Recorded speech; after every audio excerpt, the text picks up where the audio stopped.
Ahojte, tak dnes tu mám pre vás veľmi rýchle video o varení na chutnú, jednoduchú domácu čokoládovú zmrzlinku, keďže je teraz leto, myslím si, že tento recept sa veľmi hodí. Čo sa ingrediencií týka, všetko si myslím máte doma, takže nie je to nič zložité, pripravíte to za pár minút a je to fakt veľmi chutné, takže dúfam, že video sa vám bude páčiť, ak áno, dajte like. Ak máte nejaké otázky, môžete napísať do komentárov, niečo opýtať alebo dať návrh na nejaký recept. Ak ešte neodoberáte môj kanál, tak môžete sa prihlásiť na odber. Tiež sa môžete pozrieť na blog, Instagram alebo na môj hlavný YouTube kanál a tiež sa môžete niečo opýtať na Ask.fm. Všetky potrebné linky nájdete dole pod videom. Tak ja vám prajem už len vydarenú zmrzlinku a dobrú chuť. Takže na čokoládovú alebo teda kakaovú zmrzlinu budete potrebovať mixer, nejaké nádoby, 2 väčšie vajíčka, práškový cukor, kakao a 2 smotany na šľahanie. Začneme tak, že si oddelíme bielka od žltok a z bielok vyšľaháme potom sneh.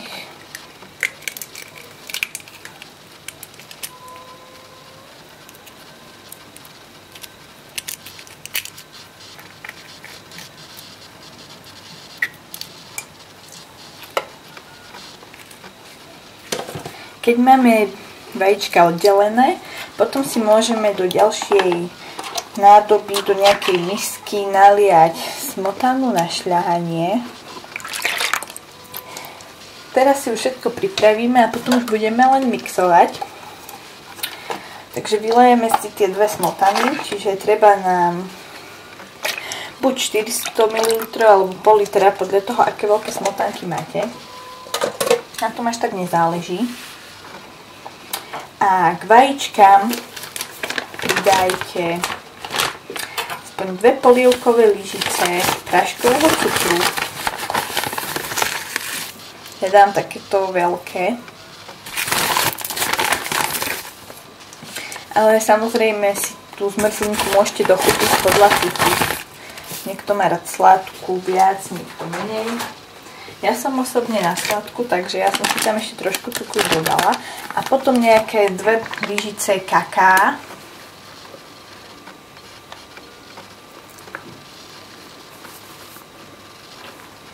Proste urobíte tú hmotu takú, aby bola pekná čokoládovo hnedá. Takže keď mám všetko podelené, začnem šľahať. Ja začnem najprv so snehom, pretože na to vám treba čisté metličky z mixéra.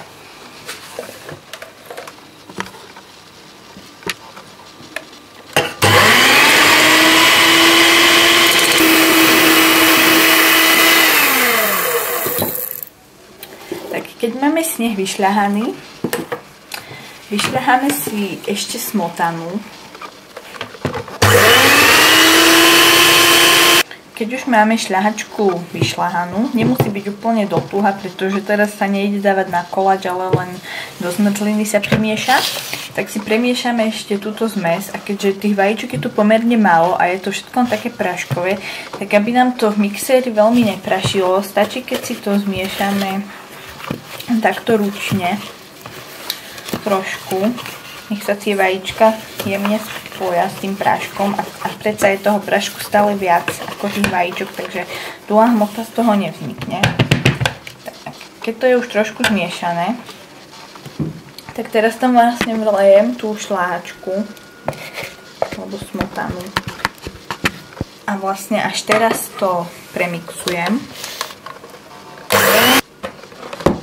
A teraz tu môžete pridať sneh, ktorý buď len ručne vmiešate, alebo ho môžete tiež premixovať, ale už len krátko, aby to nestratilo ten efekt, lebo keby ste tie vajíčka vymixovali už na začiatku spolu, tak je to také akoby menej nadýchané. A tiež keď teraz tento sneh by ste veľmi rozmixovali, tak to stratí vlastne ten efekt.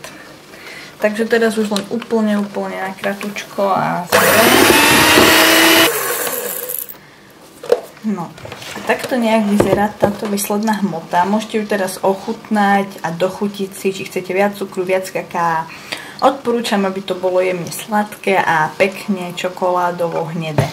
Táto hmota je vlastne už teraz veľmi chutná, takže ak by vám nevošlo do formy, nebojte sa, určite to zjete aj takto.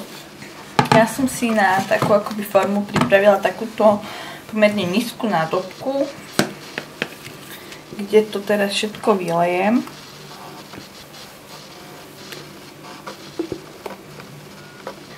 Keď je tá budúca zmrzlinka už vnútri, môžete to ešte jemne rozotrieť, aby ste to mali rovno.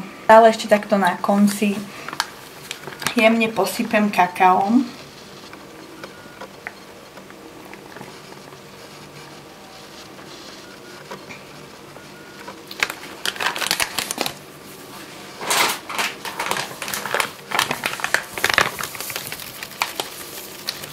Aj cukrom, čo vytvorí potom takú akoby super polevu chutnú na tom. Tak takto nejak vyzerá budúca zmrzlinka. Už to stačí šupnúť len na pár hodín do mrazáku a keď to stuhne, môžete podávať. Prajem vám dobrú chuť.